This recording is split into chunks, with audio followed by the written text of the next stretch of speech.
Hay situaciones imprevistas en la vida de todo ser humano que por lo imprevisto, por la magnitud o por lo horrorífico que pueden ser, pueden dejar huellas, marcas o pueden producir alteraciones en la condición de salud física y mental de un individuo. De eso estuvimos hablando en el primer capítulo de esta serie sobre desastre y salud mental. Y en esta segunda parte vamos a estar abordando lo que es una de las respuestas emocionales al trauma. ¿Qué tal? ¿Cómo están? Yo soy Ángel García, soy médico internista y en esta oportunidad vamos a estar hablando sobre lo que es la reacción aguda al estrés, una de las respuestas emocionales que se da ante un trauma. Sean todos ustedes bienvenidos a un nuevo episodio de Avisar Anormalidades. Comencemos haciendo un breve repaso de los conceptos que habíamos analizado en la primera parte de esta serie. Recordarán que habíamos llamado como desastre a aquella situación que se presenta en concordancia con una serie de elementos que hacen que la magnitud de ese evento sea muy grande o muy importante. Dentro de estos aspectos, dentro del contexto de una persona, hay un elemento importante que es la vulnerabilidad, que pudiéramos decir que son aquellas características que hacen que la persona o una comunidad sea más susceptible al daño que un desastre pueda causar. Y hablamos de que dentro de estas características de vulnerabilidad estaban las edades en extremo de la vida, estaban las personas que ya tenían alguna condición de carácter crónica, las que estaban en situación de pobreza o grupos minoritarios que ya de por sí ya estaban marginados dentro de la sociedad. También hablábamos de lo que son las respuestas emocionales al trauma. En este caso mencionábamos tres. Uno, en aquel paciente que ya tiene alguna condición psiquiátrica o tiene la predisposición para desarrollarla y a raíz del trauma la presenta o le recurre o se le presenta un episodio. Como segundo punto mencionábamos las respuestas al trauma, en las cuales estaban tres.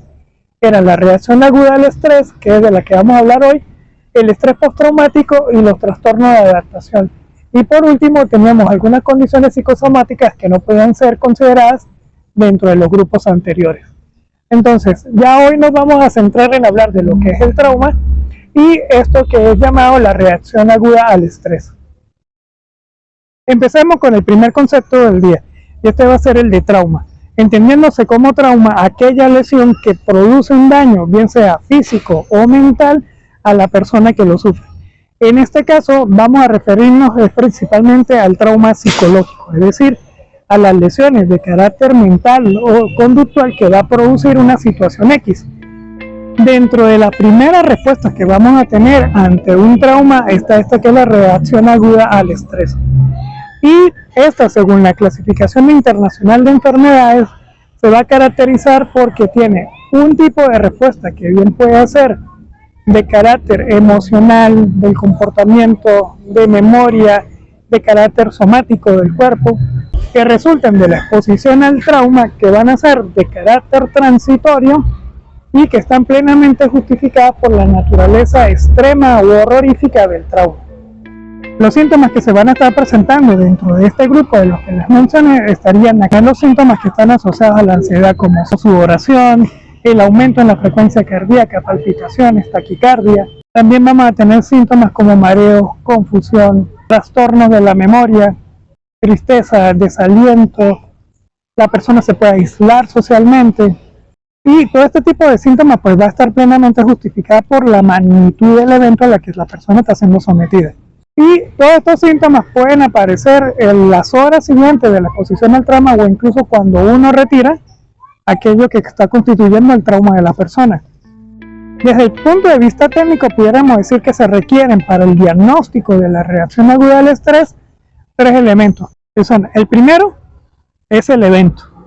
Por supuesto, tomando el ejemplo de Venezuela tendríamos el terremoto, pero esta reacción aguda al estrés también la vamos a estar viendo, por ejemplo, en personas que son sometidas a torturas, a violencia, aquellas que tienen que presenciar el maltrato o el daño hacia terceras personas, o aquellos que reciben una noticia extremadamente grave o perturbadora. La segunda es que precisamente todas estas reacciones, estas respuestas emocionales, los síntomas que hemos descrito, que se presenten posterior a la exposición o en relación a este evento traumático. Y que por supuesto estos síntomas se van a estar produciendo con cierta relación temporal con el evento. es decir, a las horas o después que pasó el evento. En el caso de la clasificación del DSM-5 para esta reacción aguda por estrés, sí vamos a tener que él nos clasifica el tipo de síntomas que pueden estar presentes en la reacción aguda al estrés.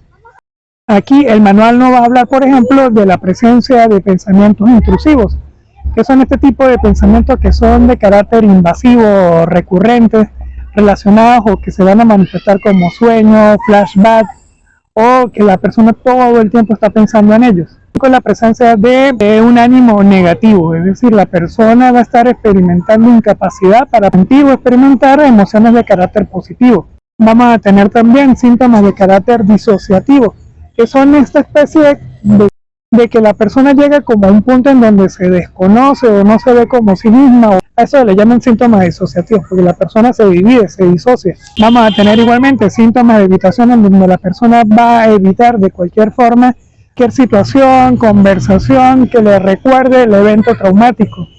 Y vamos a tener síntomas que están relacionados con el nivel de alerta o de actividad de la persona, en donde aquí vamos a tener alteraciones del sueño, la persona va a estar muy pendiente de los detalles, va a tener irritabilidad, dificultad para concentrarse. En las personas que han sido sometidas a un trauma de la naturaleza de la que estamos hablando, se ha visto que estos síntomas se pueden presentar hasta en casi 3 o 4 pacientes de cada 10 que experimentan un evento de esta naturaleza. Y por lo general, el evento que quizás más se caracteriza por producir todo este conjunto de síntomas que hemos hablado, son aquellos que están relacionados con violencia o con trauma interpersonal. Estos pacientes también pueden presentar una percepción como de irrealidad, de que no están donde deberían estar, o que no vivieron eso que vivieron, que lo ven como una irrealidad, y que es un síntoma bastante frecuente, por ejemplo, en sobrevivientes de terremotos. Y dentro de esta reacción aguda al estrés también tenemos que se describen 3 fases, que pudiéramos decir que son de carácter progresivo. Aquí la primera fase que tenemos es la fase de impacto. Y en esta fase de impacto lo que van a prevalecer son aquellas conductas, los comportamientos que van dirigidos a la sobrevivencia de la persona. Es decir, a escapar, a buscar una solución, a pedir ayuda. La segunda fase es la fase de rescate.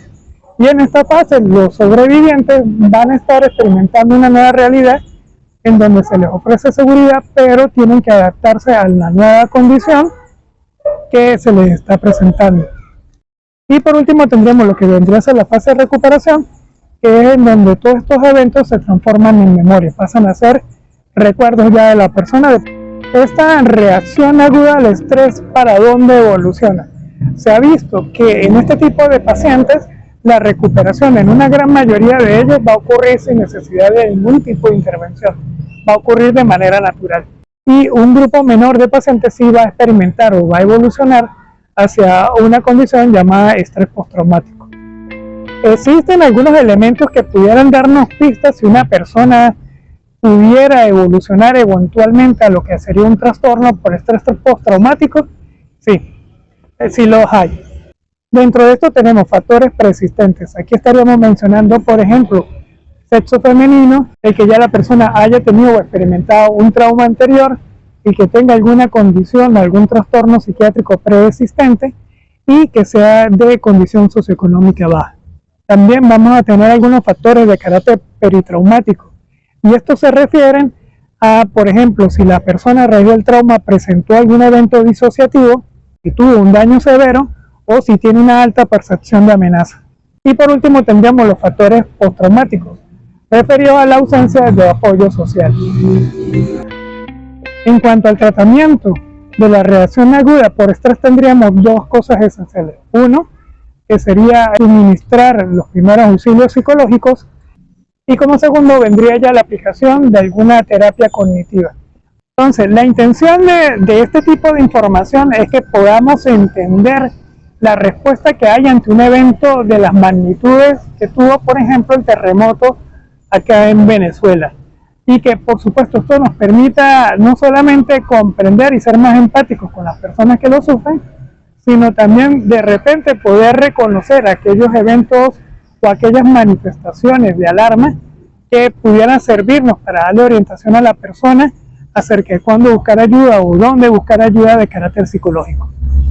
También es importante, y lo mencionamos en el último punto como de los factores postraumáticos, la ayuda psicológica no viene a sustituir todo lo que se le tiene que prestar de asistencia a, por ejemplo, a los sobrevivientes del terremoto.